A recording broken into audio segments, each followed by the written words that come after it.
हरे कृष्णा, राधे राधे। आप सबको स्वागत है मेरी यूट्यूब चैनल अहल्या की दुनिया में। जय माँ चंद्रा घंटा की।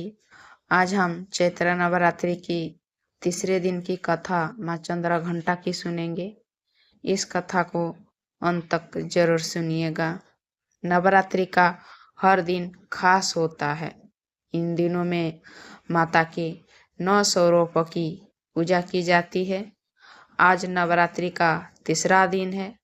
इस दिन माँ चंद्रा घंटा की पूजा की जाती है।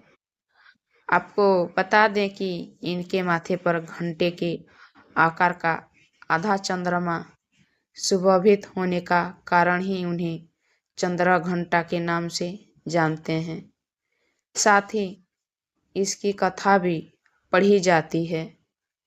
ऐसा कहा जाता है कि माँ चंद्रा घंटा की पूजा से साधक को साहस, आत्मविश्वास और शांति की प्राप्ति होती है। माँ चंद्रा घंटा की कथा को पढ़कर आपको भी आत्मविश्वास बढ़ जाएगा, साथ ही आपका व्रत भी पूरा हो जाएगा। यह कथा उस समय की है जब पृथ्वी पर और स्वर्गलोक पर एक शक्तिशाली और क्रूर राक्षस महिषासुर का आतंक फैल गया था। महिषासुर ने घोर तपस्या करके भगवान ब्रह्मा से यह वरदान प्राप्त कर लिया था कि उसका वध कोई पुरुष, देवता या दानव नहीं कर पाएगा। इस वरदान ने उसे अत्यधिक अहंकारी और निर्भीक बना दिया। वरदान के बाद महिषासुर ने स्वर्गलोक पर आक्रमण कर दिया। उसने देवराज इंद्र को युद्ध में परास्त कर दिया और सभी देवताओं को स्वर्ग से बाहर खदेड़ दिया। उसने स्वयं स्वर्गलोक का राजा बनकर देवताओं को दास बना लिया। देवताओं को अपने राज्यों से निष्कासित होकर पृथ्वी पर भटकना पड़ा।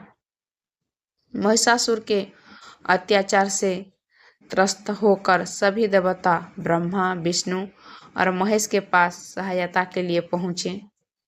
उन्होंने अपनी व्यथा सुनाई और महिषासुर के आतंक से मुक्ति दिलाने की प्रार्थना की। देवताओं की दयनीय स्थिति देखकर त्रिदेवों को अत्यधिक क्रोध आया।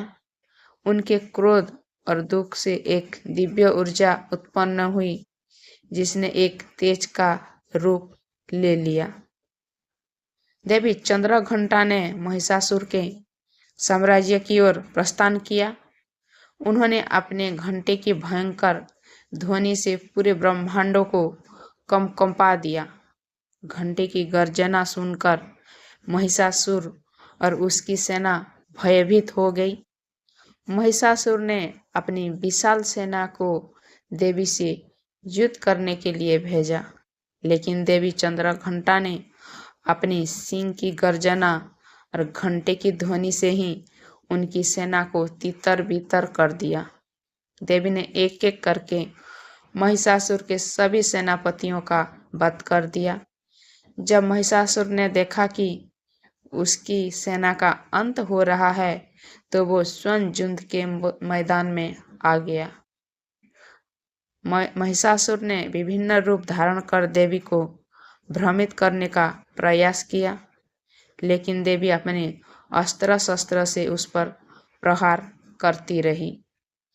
अंत में देवी चंद्रा घंटा ने महिषासुर के वास्तविक रूपों को पहचान लिया और अपने त्रिशूल से उसके हृदय पर वार किया। महिषासुर का अंत हो गया और उसके अत्याचारों से पृथ्वी और स्वर्गलोक को मुक्ति मिली। इस प्रकार देवी चंद्रा घंटा ने धर्म की स्थापना की और देवताओं का उनका राज्य वापस दिलाया। इसीलिए विधि विधान से उनकी तीसरे नवरात्रि में पूजा करते हैं। आपको इस कथा कैसा लगा कमेंट में ज़रूर बताइए, और पहली बार चैनल पर आए हैं तो चैनल को सब्सक्राइब कर दीजिए। कल हम चैत्र नवरात्रि की चौथवा दिन की कथा सुनेंगे। हर हर